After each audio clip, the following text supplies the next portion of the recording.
Hello, guys. This is Alexandria from Wine with Words. I wanted to do a video today talking about white church versus black church. Now, I know we always hear the jokes, and it's kind of like known across the board that there are differences between white church and black church. But this past Sunday, I had the awesome opportunity to experience those differences for myself.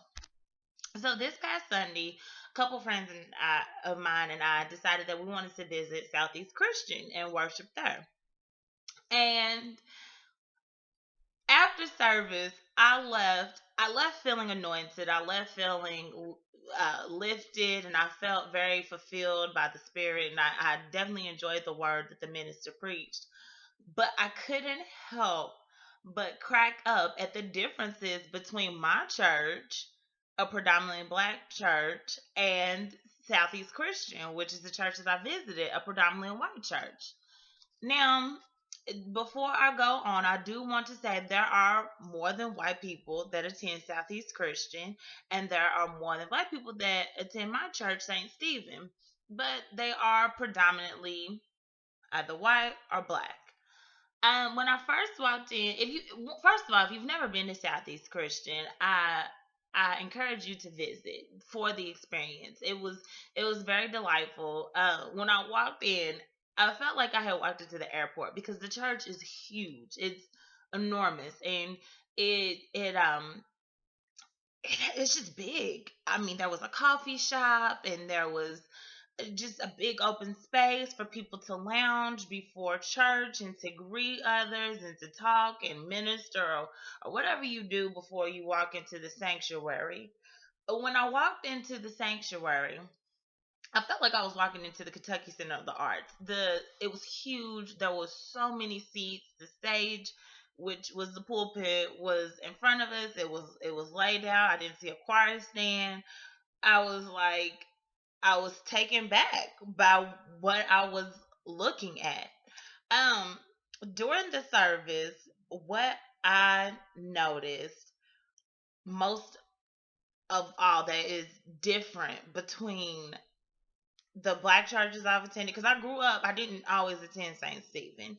I recently joined last year, and but even there was even a difference between the church that I grew up in, Greater Salem Baptist Church, which is also a predominantly black church. The one thing that stood out to me as the difference was the seamlessness of it all. Everything just flowed so smoothly, as if everything in that service was gliding on air. When I tell you, I didn't even realize we had gotten to tithes and offering. I thought I didn't even know what they was passing around. I was still taken by the baptism, which was unique in itself because the parents was baptizing their own children. They had like personal messages, and they talked about why they were like baptizing, and why they were being baptized, and why their children were getting baptized, and they had t-shirts with hashtags and inspirational words. I was like, what? Where is your senior pastor? Where is the lifeguard? Who is authorizing y'all to be in this baptismal pool? That in itself, I didn't even know. I couldn't even get past that. I was still on that by the time they had started passing the basket for tithes and offering. And they didn't even look. I don't, you see, I can't even get my words out. That's how smooth and easy it was. Everything was just so seamless. It started off, first of all, there was no choir. So they had their musician or the minister of music. I'm not sure, he was an awesome singer, a dynamic musician. He came out and he spoke to the congregation, and then he started playing the piano, and three singers came out. And I noticed I noticed that stood out to me. And then it seamlessly, like, the lights went down, and then they shifted up like stage left, and there was people being baptized. And that was over, and then it was on to tithes and offering. And then that was over, and then it was on to the sermon. If you notice, I have not mentioned that any time in between those transitions did anyone pray. I'm not saying that as a bad thing. I'm saying that to say that's why things were so seamless. Black people in black churches have to pray before everything. We got to lead into something. We got to have an introduction. We got to process into the sanctuary. These white folks was just getting you in and out. They gave you music ministry, baptism, tithes and offering, call to worship, all in 2.5, and I got my sermon, and I got out. When I tell you church started at 11:15 and was out at 12:22, and I felt so fulfilled in my spirit and my heart, and I didn't feel like anything was rushed. I didn't feel as though I was being pushed to praise. I was like, how are they doing this? I could not believe it. And then what I also noticed, when the congregation praised or had their moments of shouting, or whatever you call it, it was quiet, it was graceful, it was like, when nobody shouting, didn't nobody need 15 minutes to be carried out of the sanctuary, to run across and jump over the pews like Sonic the Hedgehog. Like, none of that. Like, they worshipped, and then they simmered down, and they went on to the next. Like, it was all just so seamless. I just couldn't believe how smoothly it just flowed. It was amazing.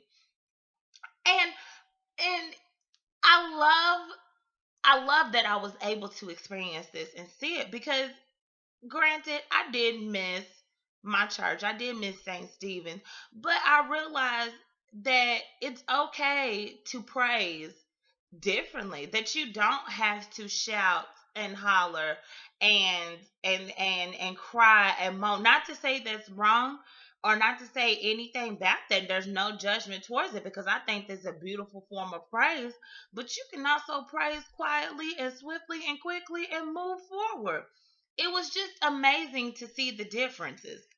Even when the minister preached, he got up there and he made a couple little jokes, warming up the congregation.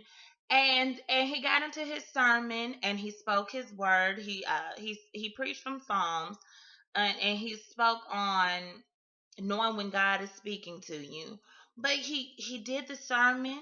Never did he holler, shout, or give you a well. None of that. There was no underscore to the pivotal points in his sermon. He just ministered, and he spoke. It was like I was listening to the Joel guy that's really popular, the inspirational speaker. His name is totally escaping me, but white guy, really famous, does inspirational Christian motivational speaking. That's what he reminded me of. It was just so smooth and just serene, and it was beautiful. And I really was, I couldn't help but laugh, to reflect, to just sit back and think, why do we as black people praise in the way that we do, and why do white people praise in the way that they do?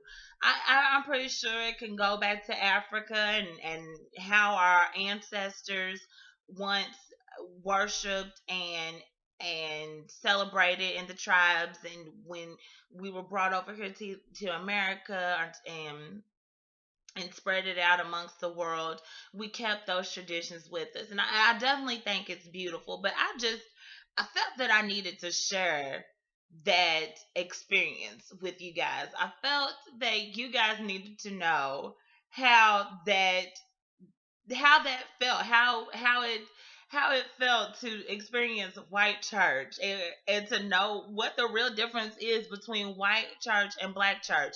It's the praying, y'all.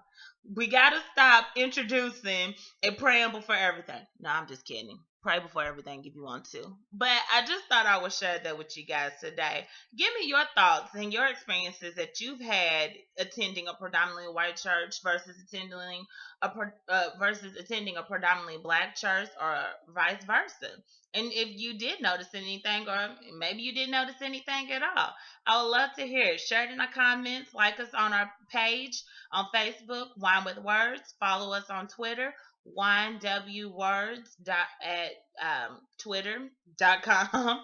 And just check us out. Love to hear your feedback and know what you're thinking. Alrighty, bye. Talk to you soon.